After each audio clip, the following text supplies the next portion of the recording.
Olá pessoal, sejam bem-vindos. Hoje eu estou criando esse vídeo para mostrar para vocês um pouquinho sobre o Play Framework, que é um framework para desenvolvimento de aplicativos web em Java.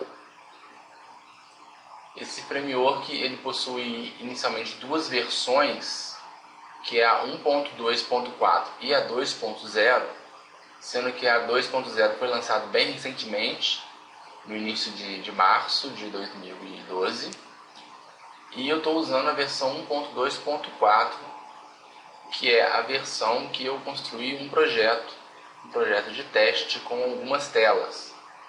Então tudo que você vai ver nesse vídeo é em relação a essa versão 1.2.4, sendo que a versão 2.0 foi totalmente reescrita e é um pouco mais diferente em relação a 1.2.4. Mas isso não impede que você crie aplicações também usando a versão 1.2. O projeto que eu criei está no Google Code neste endereço. Você pode entrar lá e fazer o checkout do projeto. Ele é um projeto que eu fiz para o meu curso de pós-graduação em Java. E ele já está funcional, já está funcionando algumas partes das quais eu vou mostrar agora para vocês. Após fazer o checkout, eu tenho justamente essa estrutura aqui, onde eu tenho a pasta chamada Clínica e os arquivos que já foram criados através do Play Framework. O que você precisa fazer após realizar o checkout do projeto é acessá-lo através da tela de comando. Neste caso eu estou aqui em C2. Clínica. E aqui você deve rodar um comando do Play chamado Eclipsify. Justamente esse aqui. Nesse comando ele vai criar uma estrutura do projeto para você poder importá-lo no Eclipse. Então a estrutura aqui foi criada e eu posso usar o Eclipse, que é a versão Java, para poder importar o projeto. Eu selecionei Import, projetos existentes no Workspace. Vou selecionar o diretório.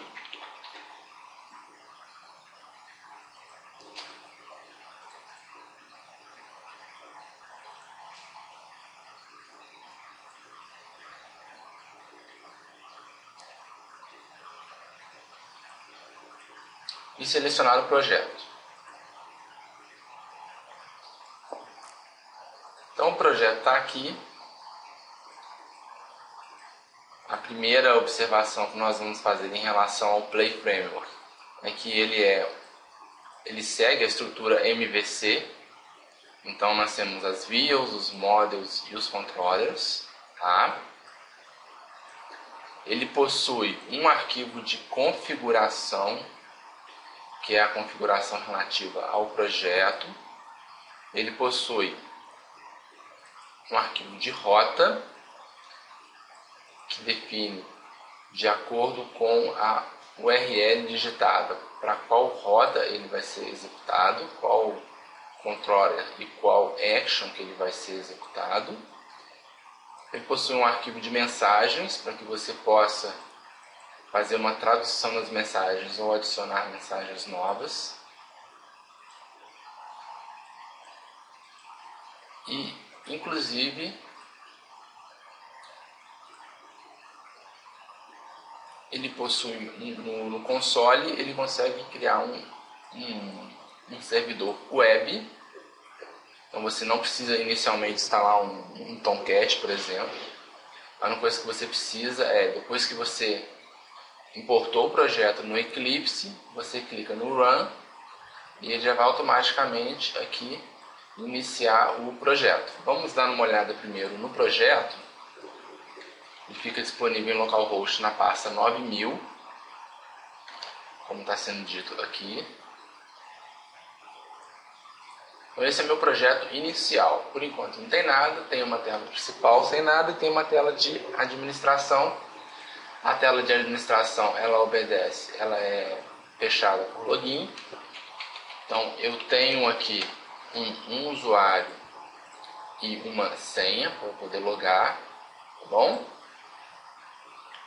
Após logar, eu tenho algumas telas que são CRUD e outras telas que são um pouco mais elaboradas. Por exemplo, na tela de atendentes, eu já tenho o usuário admin criado e eu posso criar um novo usuário. Vou clicar em salvar aqui para a gente ver a validação. Então a validação está funcionando, ok? Por exemplo, na tela de dentistas, quando eu vou criar um novo dentista, eu também tenho validação. Se eu coloco que a hora inicial de atendimento do dentista é 10 e a hora final é 9, ele vai reclamar. Então ele tem uma validação bem interessante para as telas. Tem a parte do logout, que faz o logout, parte de criação de procedimentos. Então você pode ver que não é um projeto que é grande, esse não é o objetivo, mas também é um projeto que já tem algumas telas, as quais já dá para a gente conseguir ter uma ideia do Play Framework e saber se ele vai atender ou não ao seu projeto. Vamos então dar uma olhada no Framework. Essa é a tela principal do sistema para um usuário que não está logado. Como o Play Framework ele é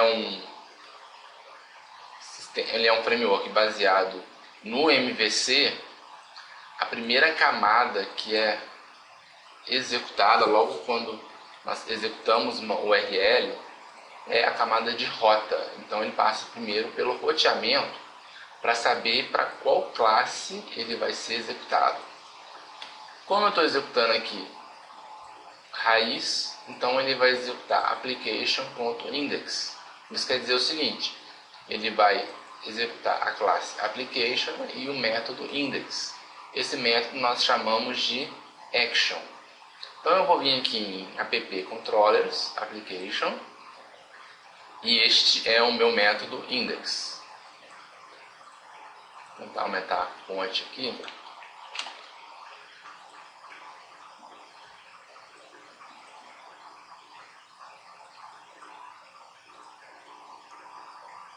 Fica mais fácil para a gente poder visualizar. Melhorou. Então este é o método index, tá? A gente chama de action.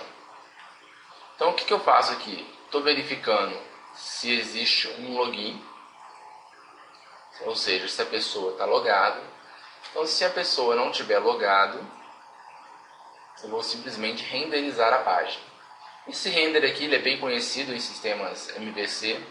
Ele diz o seguinte: execute na pasta views application o arquivo index.html ou template, nós chamamos de template index.html,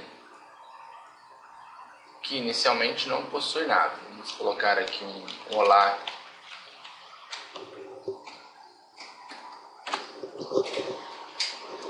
só para vermos que este é o arquivo mesmo.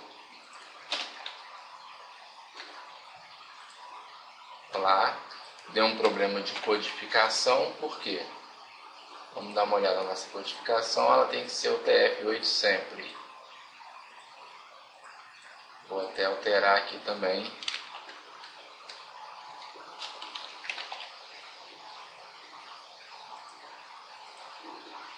Tá aqui, ó, o TF8, a gente não tem problema de codificação.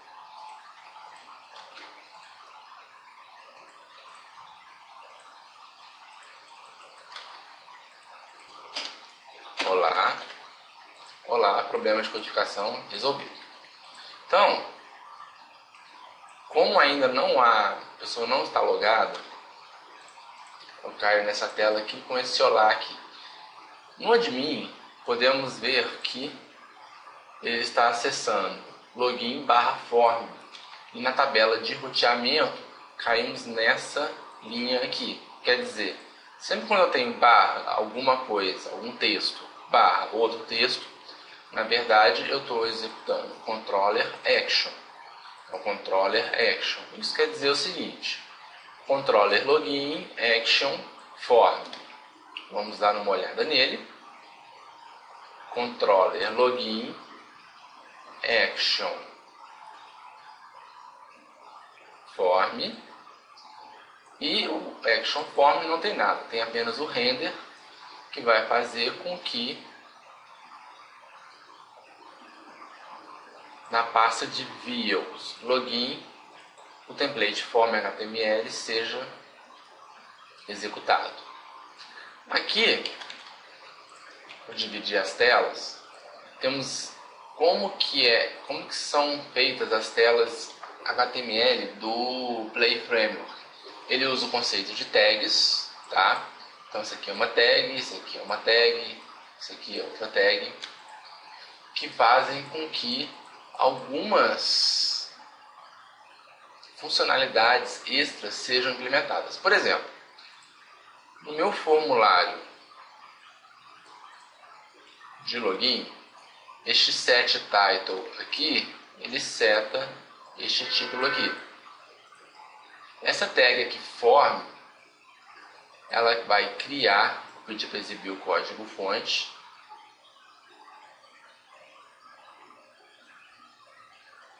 Vamos procurar form aqui.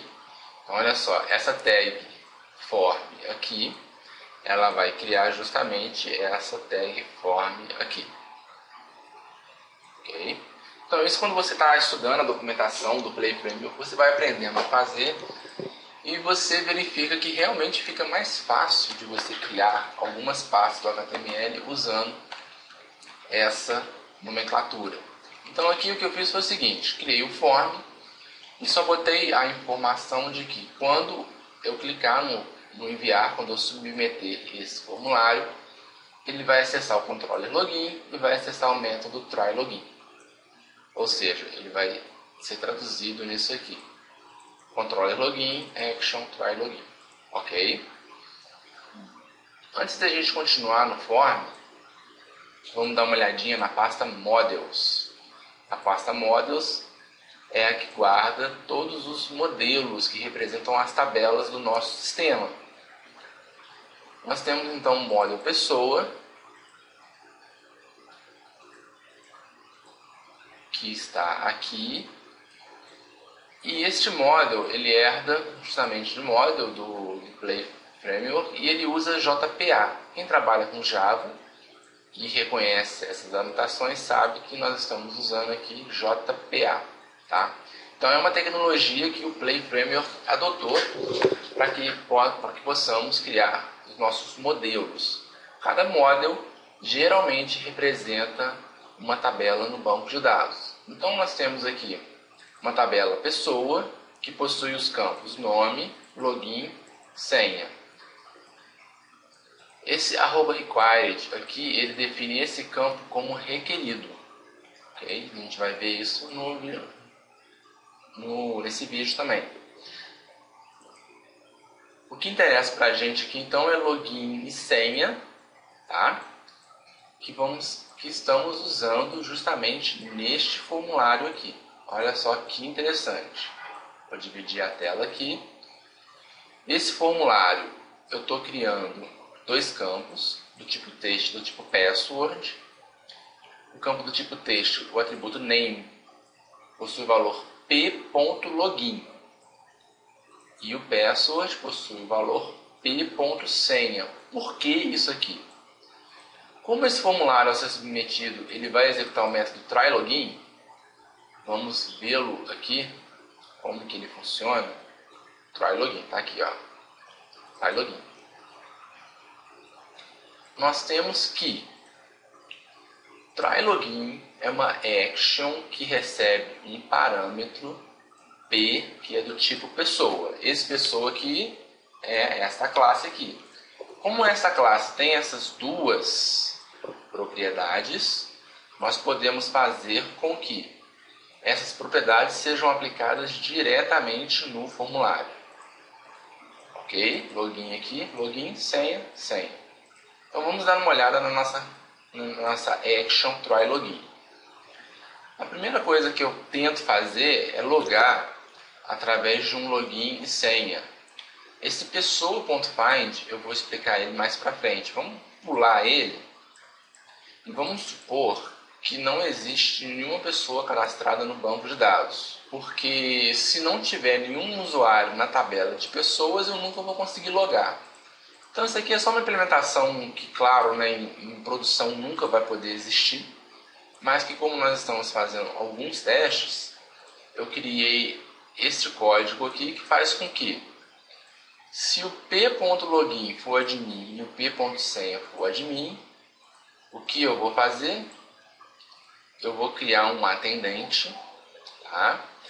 Vamos dar uma olhada na classe atendente. A classe atendente, vou deixar ela desse lado. A classe atendente, ela estende de pessoa. Então, como no JPA eu posso trabalhar de uma forma que a gente chama de ORM, ou seja, nós criamos classes e o ORM se vira para criar as tabelas. Então, como eu criei uma classe que chama atendente, que estende de pessoa, e só tem um campo, que é a matrícula desse atendente. Quando eu estou criando esse atendente, eu ainda posso usar login, senha e nome, que são referentes às propriedades de pessoa. Então aqui é como se eu estivesse fazendo um insert, tá? Entre duas tabelas. Na metodologia do ORM, quando nós temos uma classe que estende de outra classe, nas tabelas vamos ter duas tabelas e vamos ter uma ligação entre elas. No momento eu não estou nem preocupado em como que é essa ligação, eu já defini aqui qual que é o parâmetro, qual que é a estratégia para que ele amarre tanto pessoa como as classes filhas a ela, tá? Então colocou isso aqui, já está valendo aqui o atendente, que é a área de pessoa.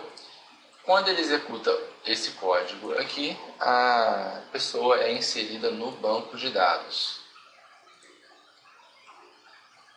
Então, salvei um atendente. Um atendente é uma pessoa em especial que tem a capacidade de logar no sistema e também criar consultas. Isso é uma regra de negócio do sistema.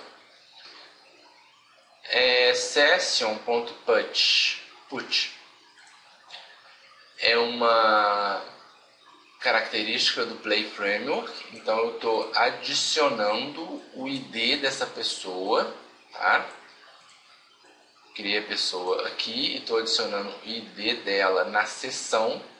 Isso aqui eu uso para manter logado. Flash.success é usado para exibir uma mensagem na tela. E application.index vai redirecionar o fluxo do código para o index da aplicação. Depois que ele passou por isso aqui, eu retorno no application.index. Olha só, esse login.getLogin, o que ele faz? Ele justamente pega o ID da pessoa e retorna ela, só isso. Então esse getLogin vai funcionar, porque eu já estou com uma pessoa automaticamente logada no sistema. E aqui temos um código que vamos ver também em outro vídeo. O que eu queria mostrar aqui para vocês inicialmente, eu posso usar play tags para poder criar de forma mais fácil algumas partes de código em HTML, tá? Eu posso criar classes, das quais essas classes serão persistidas no banco de dados. Eu posso, através desse recurso das classes, usar as próprias propriedades relativas aos campos para poder passar diretamente um objeto. E esse objeto eu posso usar a própria orientação ao objeto mesmo para poder inserir um registro no banco de dados.